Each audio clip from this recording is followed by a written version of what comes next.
अभी देखिए ये जो केस है आपका पूरा प्रोस्टेट का है और आपके जो डॉक्टर बोल रहे हैं कि इसमें ऑपरेशन करना बहुत ज़रूरी है और 1-2 दिन में कर लीजिए, लेकिन इसमें ऑपरेशन की बिल्कुल ज़रूरत नहीं है। देखिए ये मेल पेशेंट में बहुत कॉमन रहता है प्रोस्टेट, और आफ्टर तो 40-50 हर मेल पेशेंट की कंप्लेंट रहती है, उनको बार बार यूरिन आता है, यूरिनरी ट्रैक्ट में इन्फेक्शन हो जाता है।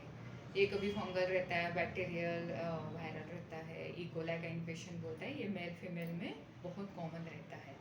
जैसे फीमेल पेशेंट में बर्निंग सेंसेशन रहता है या फिर यूरिन कभी स्टॉप हो जाती है हार्मोनल इम्बैलेंस की वजह से, वैसे ही मेल पेशेंट में भी ये कंप्लेंट्स रहती है।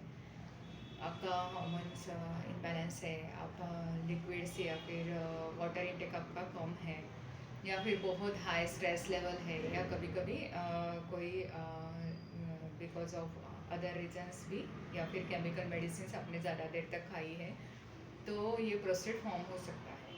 लेकिन आयुर्वेदिक मेडिसिन से आप इसको कम्प्लीटली रिकवर कर सकते हैं। इसमें सर्जिकल ट्रीटमेंट करने की बिल्कुल ज़रूरत नहीं है। अभी हम आपको मेडिसिन स्टार्ट करवा देंगे जिससे कि प्रोस्टेट की सूजन उतारना कम हो जाएगा, आपका यूरिन रुकना भी बंद हो जाएगा, और बार बार आपको जो यूरिन करने की इच्छा है या फिर बीच में यूरिन स्टॉप हो जाती है, कम निकल पाती है, तो उसको भी विदिन 5 to 10-15 डेज में ये सारी कंप्लेंट्स कम होने लगेंगी। उसके बाद है उसमें पंचकर्म।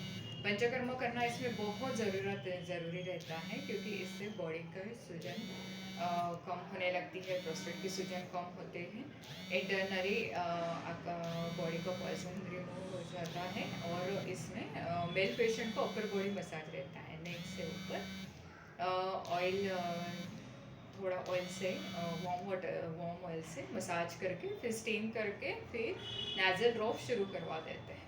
एक एक ड्रॉप्स डाले जाते हैं राइट और लेफ्ट नॉस्ट्रिल में, और वो सारी दवाइयाँ डायरेक्ट आपके ब्रेन में उतारी जाती हैं, और वहाँ से ब्रेन से वेन्स थ्रू आपके रिप्रोडक्टिव सिस्टम तक पहुँचाई जाती है दवाई, जिससे धीरे धीरे धीरे पूरे प्रोस्टेट की सूजन उतर जाती है।